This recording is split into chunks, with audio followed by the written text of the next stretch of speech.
மாணவர்களே, அனைவருக்கும் வணக்கம். சென்ற வாரம் நம்ம கதை ஓட்டத்தை படித்தோம். இந்த வாரம் நம்ம பிசிராந்தியாரோட தலைப்பில் தான் படிக்க போகிறோம். அந்த கதையை தான் படிக்க போகிறோம். ஆனால் நம்ம கதை பாத்திரத்தை படிக்க போகிறோம். சரி, நம்ம எந்த கதை பாத்திரத்தை படிக்க போகிறோம்னு சொல்லிட்டு ஆசிரியர் உங்களுக்கு ஒரு துணுக்கு கொடுத்துருக்கேன். இவங்க யாரு? தமிழ்ல சரி, சரியான பதில். நம்ம முதன்மை கதாபாத்திரத்தை பத்தி படிக்க போறோம். இன்று முதன்மை கதாபாத்திரம் யார்? பிசிராந்தியார் நாடகத்துல. ஆசிரியர் பதில் போட்டு அதனால கரெக்டா சொல்லிட்டீங்க. சரி, ஆசிரியர் உங்களுக்காக ஒரு காணொலி தயார் செய்திருக்கு. அதை பாருங்க, நல்லா உற்று நோக்குங்க. அந்த காணொலியில பிசிராந்தியோட பண்பு நலன்களை விளக்கும் அளவுக்கு அந்த காணொலி உங்களுக்கு இருக்கும். உற்று நோக்குங்க. ஆசிரியர் நடுவில் உங்கள்கிட்ட கேள்வி கேட்க.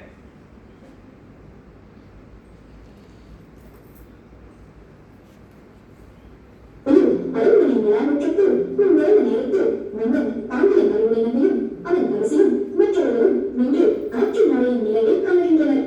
காற்றும் மழையும் வேகமாக அடித்தனர். அப்போது யானைமேல் இருந்தபடி ஒருவன் ஆராய்ச்சி மணியை வைத்தது. பாண்டியன் மணி யோசை கேட்டு வெளியில் செல்ல முற்படுகிறான். அரசு அவனை தடுத்து வெளியில் ஆட்களை அனுப்புமாறு வேண்டினாள். மன்னரோ காற்று மழையின் நிலையை காணுகின்றனர். காற்று மழை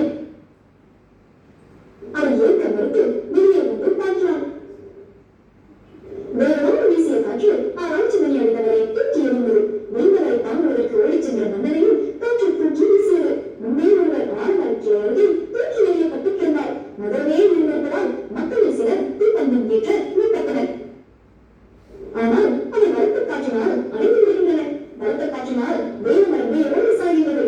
ஆலமரம் அம்மானைக்கால் போல சூரியன் நாளா பக்கம் மாறுகிறது.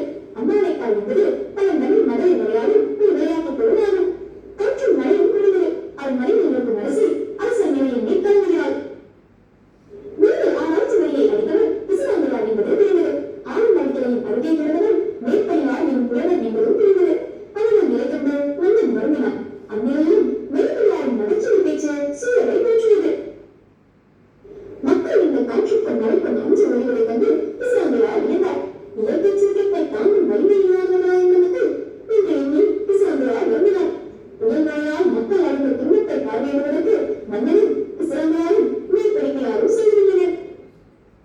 சரி, இந்த காட்சி எந்த பண்பு நலனை குறிக்குது? உங்கள் யாராச்சும் ஊகிக்க முடியுமா? மக்கள் நலனில் அவர் அக்கறை கொள்கிறார். அப்ப அவர் எப்படிப்பட்ட பண்பு நலனை கொண்டவரா இருப்பார்?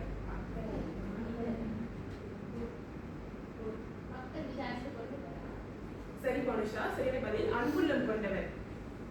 அடுத்த காட்சி பார்ப்போம். பிசிராந்தையாரால் காலை வரச் சொல்லியிருந்த மேற்படியார் என்ற புலவர் அங்கு வருகிறார். தான் காலை வர முடியாததற்கு வீட்டில் அரிசி வாங்க வரும்படி இல்லை என்று தன் சோழ கதையை கூறுகிறார். இதை கேட்டு பிசிராந்தையார் தம் மாடிலிருந்து கண்டு வைத்த பதக்கத்தொங்களை கழற்றி மேற்படியாரிடம் கொடுத்து மனைவி மக்களின் பசியை ஓட்டுமாறு வேண்டுகிறார். மேற்படியார் அதனை பெற்றுக்கொண்டு தன் பொய் வைத்ததாக கூறுகிறார். பாண்டிய நாட்டில் எல்லாரும் செல்வர்களாக இருப்பினும் தம் மேற்படியார் சொன்ன பொய்யை நம்பியதால் அந்த நகையை அவரையே அணிந்து கொள்ள சொல்கிறார் பிசிராந்தையார். எல்லாரும் நல்லவர்களாக இருப்பதால் மன மகிழ்ச்சிக்கு வழியில்லை. சரி, இந்த காட்சி எந்த பண்பு நலனை குறிக்குது? உதவும் மனப்பான்மை. ஏன் அப்படி உதவும் மனப்பான்மை சொல்றீங்க? என்ன உற்று நோக்கிறீங்க? அவர் வறுமைன்னு சொன்னா அந்த பதட்டத்தை அவர் கல்வி. சரியான பதிலா. பொய் தெரிந்தும் பொய் வைக்கிறார் என்று தெரிந்தும் அவர் தன்கிட்ட இருக்கும் அந்த பதக்கத்தை கொடுக்கிறார். அதனால அவர் உதவும் மனப்பான்மை கொண்டவரா இந்த காட்சியில பிரதிபலிக்கிறார். ஈடுபட்ட கருவுகளை வென்று சக்திகளை ஏற்றி அவற்றை தானே ஊட்டி அள்ளி புதிய கூடையில் நிரப்புகிறது. அப்போது பிசிராந்தையார் தம் பெயரை கோப்பெருஞ்சோழன் என்ற நூல்களை தோளில் சுமந்தபடி புலவர்களுடன் வருகிறார். பிசிராந்தையார் யானையை வண்டிய செய்து அதன் மீது பேரனை அமர்த்துகிறார். அப்போது சோழ நாட்டிலிருந்து புலவர் ஒருவர் அங்கு புதிதாக வந்து பிசிராந்தையாரை நோக்கி பாடி வணங்குகிறார். வந்த புலவர் பிசிராந்தையார் பேரனின் புனைப்பெயரான கோப்பெருஞ்சோழன் என்பதனை கேட்டதும் வியப்புகிறார். சோழ நாட்டு நாட்டு மன்னன் கோப்பெருஞ்சோழனும் பிசிராந்தையாரும் நெருங்கிய நண்பர்கள். ஆனால் இதுவரை ஒருவரையொருவர் கண்டதில்லை. இவர்கள் உடலால் நெருங்கியவில்லை, உள்ளத்தால் நெருங்கியவர்கள். பிசிராந்தையாரின் உள்ளத்தில் என்றும் நிலையாக குடிக்கொண்டிருப்பவர் கோப்பெருஞ்சோழனே என்று விளக்குகிறார் புலவர். தனக்கு கோப்பெருஞ்சோழனை காணும் வாழ்வு கிடைக்காதனால்தான் தம் இன்னும் அவரை நினைவில் வைத்திருப்பதாக கூறுகிறார் பிசிரா. வழக்கிற்கும் இவன் உன் மாமன் போவது கோப்பெருஞ்சோழன் ஆறு மரத்தடியே வழக்கிருக்கிறான். தன்னுடன் பிசிராந்தவரும் வழக்கிருக்க வருவார் என காத்திருக்கிறான். அவ்வேளை சோழ அரசி வழக்கிருப்பதை கைவிடும்படி கெஞ்சுகிறாள். உணவர் வெற்றியாருடன் தன் பேச்சு தொடர்கிறான். தனக்கு உலக வாழ்வுற போதும் என்றும் தான் நாட்டு மக்களுக்கு நல்லதை மட்டுமே செய்துள்ளதாகவும் கூறுகிறார். தன் இலக்கு குறித்து வருத்தப்பட தேவையில்லை என்றும் கூறுகிறார். மேலும் தான் தன் நண்பரின் வருகைக்காக உடனே விளைவித்து காத்திருப்பதாக படுகிறார். அதற்கு புலவர் பொட்டியார் பிசிராந்தையார் இங்கு வருவது என்பது சந்தேகமே என்கிறார். அப்போது பிசிராந்தையரின் யானை வரும் மணியரசை கேட்கிறது. அதோ வந்துவிட்டார் பிசிராந்தையார் என்றான் கோப்பெருஞ்சோழன். பிசிராந்தையார் ஓடி வந்து சோழனை தழுவுகிறார். பிசிராந்தையரும் சோழனுடன் சென்று வழக்கிருந்தார். பாண்டியனும் அவருடன் வந்தவர்களும் அங்கு வந்து அவர்களை வணங்குகின்றனர். பிசிராந்தையார் வரமாட்டார் என்று எண்ணிய புலவர் பொட்டியார் அவரின் வருகிறாரும் சோழனுடன் சேர்ந்து வழக்கிருப்பதைக் கண்டு இதற்கு ஆழ்கிறார். இந்த காட்சியில 2 சூழல் இருந்துச்சு. ஒன்றாவது சூழல் வந்து யாரால சொல்ல முடியும்? என்ன சூழல் அப்படின்னு? தன்னுடைய பேரனுக்கு பேர் வைத்திருப்பார். என்ன பேர் வைத்திருப்பார்? கோப்பெருஞ்சோழன் பிசிராந்தையார் தன்னுடைய பேரனுக்கு பேர் வைத்திருப்பார். அது முதல் சூழல். இரண்டாவது சூழல் கோப்பெருஞ்சோழன் மன்னன் வந்து வடக்கிருக்கும் போது யாருக்காக காத்திருப்பார்? பிசிராந்தையாருக்காக காத்திருப்பார். இது 2 சூழலும் எந்த பண்பு நலன்களை உணர்த்துது? நட்பை போற்று வரும். சரி, ஆசிரியர் உங்கள்கிட்ட ஒரு கேள்வி கேட்கணும். நீங்க ஒரு நண்பரா இருக்கீங்க, உங்களுக்கு நிறைய நண்பர்கள் இருக்காங்க. நீங்க உங்க நண்பருக்காக உயிர் இருக்கும் தருவாயில் கூட காத்திருக்கும் ஒரு பண்பு உங்ககிட்ட இருக்கா? அப்படி இருக்கணும் நீங்க யோசிச்சிருக்கீங்களா? உயிர் கொடுக்கும் நண்பன் அப்படின்னு யாருக்காச்சும் இருக்கணும், இல்லை உங்களுக்கு யாருக்காச்சும் இருந்திருக்காங்களா? சொல்லுங்க. இருக்காங்க ஆசிரியர். எந்த தருவாயில நீங்க அதை உணர்ந்திருக்கீங்க? ஏதேனும் ஒரு சில வார்த்தைகள் உங்களிடமிருந்து?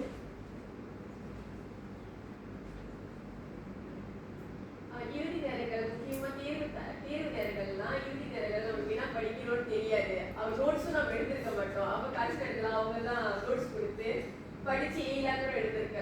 ஒரு ஃப்ரெண்டோட நோட்ஸ் படிச்சு. சரி, சரியான பதில். தேர்வு நேரங்கள்ல யார் சரியான நண்பர்கள் அப்படின்னு சொல்லி கண்டுபிடிக்க முடியும். சரி, இங்க நம்ம படித்த 3 பண்பு நலன்கள் பாத்தீங்கன்னா அன்புள்ளம் கொண்டவர். அன்புள்ளம் கொண்டவர்னு எப்படி சொல்றோம் அப்படின்னு யாராச்சும் சொல்ல முடியுமா?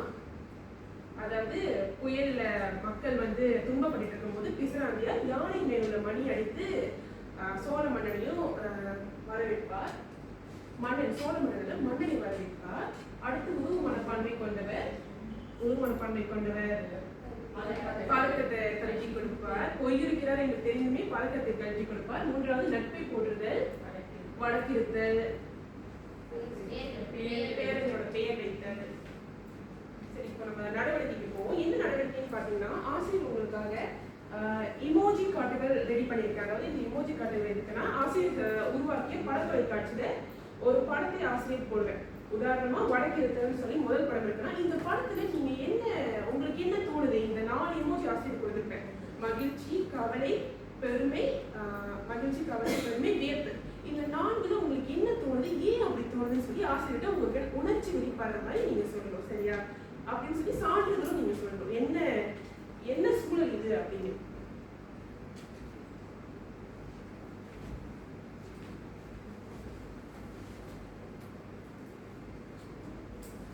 முதல் சூழல் ஆசிரியர் இருக்கிறார்.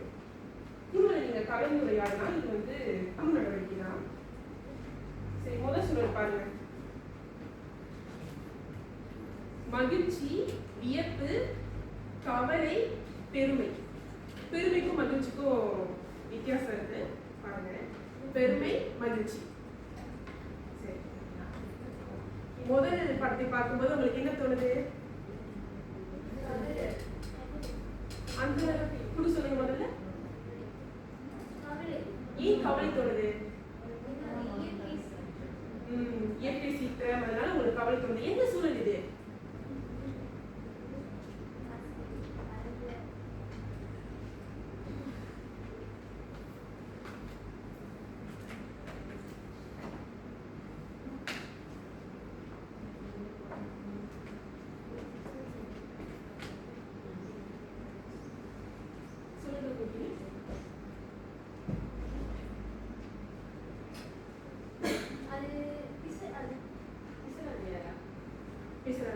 பிசிலாந்தியார் காட்டிய ஒரு சூழல் தான் முதல் சூழல். ஆசிரியர் அன்புடன் கொண்டவர்னு சொன்னேன், அந்த சூழலுக்கு ஏற்ற சூழல். மக்கள் இயற்கை சீற்றத்தால பாதிக்கப்பட்டு இருக்கும் போது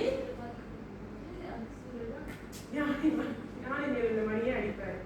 சரி, இந்த குழு என்ன என்ன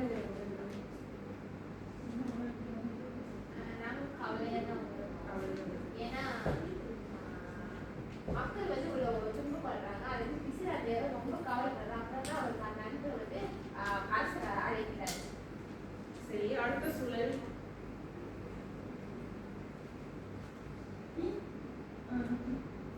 ஏன் மகிழ்ச்சி?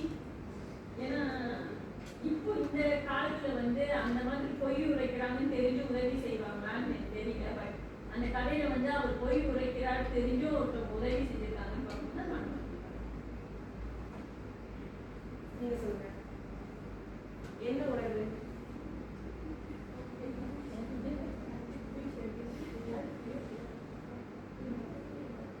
ஏன் பெருமை? ஏன் பெருமைனா அவருக்கு சாப்பாடு இல்லைன்னு வரும்போது சாப்பாடு பொருட்கள் எல்லாம் கொடுத்து உதவினார். முதல்ல ஒரு நண்பன் அந்த காலத்துல இருக்காங்கன்னு சொல்லி உங்களுக்கு ஒரு பெருமை. சரி, அடுத்து மாதிரி கேள்விகள். மாதிரி கேள்விகள் பார்க்கும்போது கடந்த ஆண்டு கேள்விகள் பிசிலாந்தியார் பண்பு நலன்களை விளக்கி எழுது அப்படிங்கிற கேள்வி கடந்த ஆண்டு, அதாவது 2024 கடந்த ஆண்டே வந்துருச்சு. அந்த ஆண்டு 2025 ஆசிரியர் கடந்ததுக்கும் கடந்த ஆண்டு 2024 வந்துருச்சு. பிசிலாந்தியாரின் பண்பு நலன்களை விளக்கி எழுதுக 20 புள்ளிக்கு கொடுத்திருக்காங்க. அப்போ இந்த வருடம் நீங்க எந்த கேள்வி வந்து வரும்னு சொல்லி ஊகிக்கலாம்? சிறு கேள்வி வரும்னு சொல்லி ஊகிக்கலாம். அதுவே மாணவர்கள் சிறு கேள்விக்கு தயாரா இருந்துக்கோங்க. எப்படிப்பட்ட மாதிரி விடை எழுதணும்? சிறு கேள்வியா இருந்தாலும் சரி, சிறு கேள்வி நீங்க செய்திருவீங்க, படித்திருந்தா செய்யலாம். அதாவது நீண்ட கேள்வியா இருந்தால் எப்படிப்பட்ட மாதிரி விடை எழுதணும்னு சொல்லி ஆசிரியர் உங்களுக்கு ஒரு கருத்து கொடுத்துருக்கேன். மானுஷா இருந்து படிங்க. அவ்வகை பிசிலாந்தியார் நட்பை போற்றுபவராக திகழ்கிறார். சான்றாக பாண்டிய நாட்டை சார்ந்த பிசிலாந்தியார் சோழ நாட்டு மன்னனார் கோப்பெரும் சோழன் மீது ஆழ்ந்த நட்பு கொண்டிருக்கிறார்.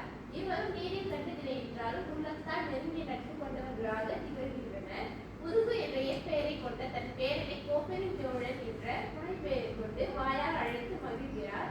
மேலும் கோப்பெரும் சோழன் தன் பிள்ளைகள் ஆட்சியை பிடிக்க செய்த சதிநாச வேலைகளை அறிந்து உள்ளம் வெந்து வடக்கிருந்து இறக்க முடிவெடுத்த தகவல் பிசிலாந்தையாரை வந்தடைகிறது. தன் அருமை நண்பரை விட்டு பிரிய மனமில்லாமல் பிசிலாந்தையாரும் சோழ நாட்டுக்கு விரைந்து சென்று வடக்கிருந்து உயிர் நீத்தது அனைவரையும் வியப்பில் ஆழ்த்துகிறது. எனவே இதன் வழி பிசிலாந்தையாரின் உள்ளத்தின் நட்பு எனும் விருட்சம் எத்தனை ஆழம் வேரூன்றி உள்ளது என்பது புலனாகிறது. படித்ததற்கு நன்றி மானுஷா. சரி, இந்த மாதிரி விடையில பாத்தீங்கன்னா முதல் வாக்கியம் எப்போதுமே கருத்தை வலியுறுத்துவதாக இருக்கணும். பின்பு அதுக்கான சான்று, கதையில் நீங்க என்ன படித்தீங்களோ அதை வைத்து ஒரு சான்று வாக்கியங்கள் எழுத வேண்டும். பின்பு முடிவு வந்து கருத்தை வலியுறுத்துவதற்காக அமைய வேண்டும். சரி, கடைசி நடவடிக்கையா ஆசிரியர் உங்களுக்காக ஒரு குறிப்பு தாள் கொடுப்பேன். அதுல நீங்க இங்க படித்த மூன்று பண்பு நலன்களையும் அதுக்கு உதாரண சான்றுகளையும் எழுத வேண்டும்.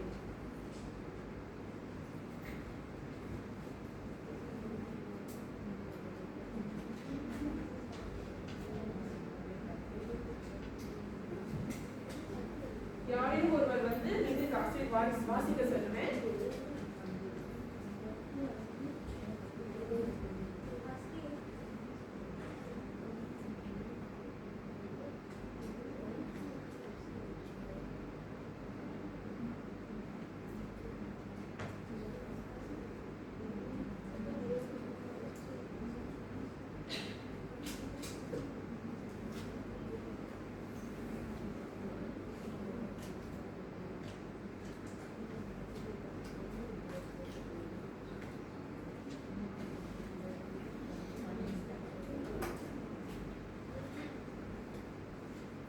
அனைவரும் எழுதிட்டீங்கன்னு நம்புறேன். இப்பதான் சாமி சரி, கொஞ்சம் நேரம்.